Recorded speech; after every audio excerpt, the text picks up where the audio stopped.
Good morning children. बच्चों, आज हम भारत के मानचित्र के माध्यम से ये बताने का प्रयास कर रहे हैं कि हमारे भारत के मानचित्र में हिमालय कहाँ लोकेटेड है, ग्रेट नॉर्दर्न प्लेन्स कहाँ लोकेटेड है और दक्कन प्लेट्यू किस भाग को कहा जाता है। और इस चीज़ को समझाने के लिए हमने एक ग्राफिक्स का यूज किया है और इस मैप के माध्यम से आप देख पा रहे होंगे कि ऊपर में जम्मू कश्मीर से लेकर के ब्लू कलर का लाइन किया गया है और ये अरुणाचल प्रदेश तक आया हुआ है और अरुणाचल प्रदेश से जम्मू कश्मीर तक इसकी कुल लंबाई 2400 किलोमीटर पड़ती है। और इसी में भारत विश्व के सबसे ऊंचे पर्वत आपको इस रेंज के आसपास ही मिलता है। और विश्व का सबसे ऊंचा पर्वत भारत में नहीं बल्कि कहाँ है, नेपाल में।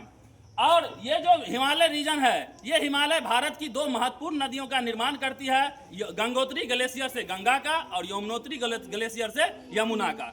गंगा और यमुना जब यहाँ इस ग्लेशियर से निकलते हैं तो एक जगह है प्रयागराज इलाहाबाद के पास, जो पहले इलाहाबाद के नाम से जाना जाता था और आज प्रयागराज के नाम से जाना जाता है। वहाँ पे ये दोनों नदियाँ मिलती है और जिस जगह पे ये दोनों नदियाँ मिलती है उस जगह को संगम कहा जाता है। अब उसके जस्ट बाद आप ग्रीन कलर का लाइन देख रहे होंगे, ये नॉर्दर्न इंडियन प्लेन्स है।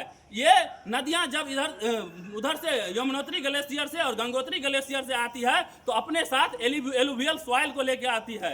हिंदी में कहे तो जलोढ़ मिट्टी को लेकर के आती है और जलोढ़ मिट्टी हम लोगों के लिए काफी उपजाऊ होता है। इसीलिए इस रीजन को हम लोग फूड बास्केट कहते हैं, यानी भोजन की टोकरी कहते हैं, अनाज की टोकरी कहते हैं। और इसमें आपको खास करके दो फसल काफी होता है, एक धान और एक मक्का। हम लोगों का भी स्टेपल फूड इसी में आता है और हमारा भी बिहार इसी में लोकेटेड करता है और नॉर्दर्न प्लेन्स में ही लोकेट करता है। अब नॉर्दर्न प्लेन्स के बाद ये बच्ची रेड कलर का लाइन खींची है और ये जो है ये विशाल पठार प्लेट्यू है।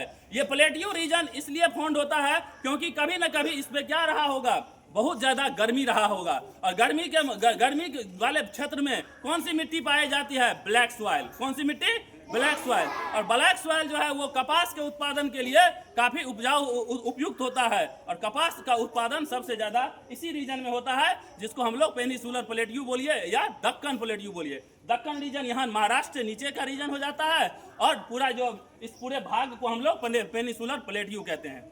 जब भारत के मानचित्र पे आप भी शेप देखते हो, इस भी शेप में दो बात है, एक ईस्टर्न घाट है और एक वेस्टर्न घाट है। इधर गुजरात वाला साइड को चूंकि ये वेस्ट में है इसको हम लोग वेस्टर्न घाट बोलते हैं और ये ईस्ट में है, इस समुद्र के तट को हम लोग ईस्टर्न घाट बोलते हैं। और इसी के जस्ट बगल में हमारा अंडमान एंड निकोबार आइलैंड है। फिर अब हमारा यहाँ गुजरात का जो रीजन है, तो गुजरात के आसपास कौन सा डिजर्ट आपको पाया जाता है, इंडियन डिजर्ट। और इंडियन डिजर्ट्स का अर्थ है कि एक ऐसा भूमि जहाँ पर क्या है, मरुस्थलीय भूमि है और वहाँ पे पानी की मात्रा क्या है, बहुत ही कम है और वहाँ की मिट्टी में वाटर होल्डिंग कैपेसिटी न के बराबर होती है। और भारत का सबसे बड़ा डिजर्ट अर्थात थर्ड डिजर्ट वो कहाँ पाया जाता है, राजस्थान रीजन में। और वो इतना ही भाग में आपको तीनों रीजन दिखाया जाता है। इस प्रकार से हमने आपको हिमालय रीजन के बारे में बता दिया, प्लेन्स के बारे में बता दिया और दक्कन प्लेट्यू के बारे में बता दिया।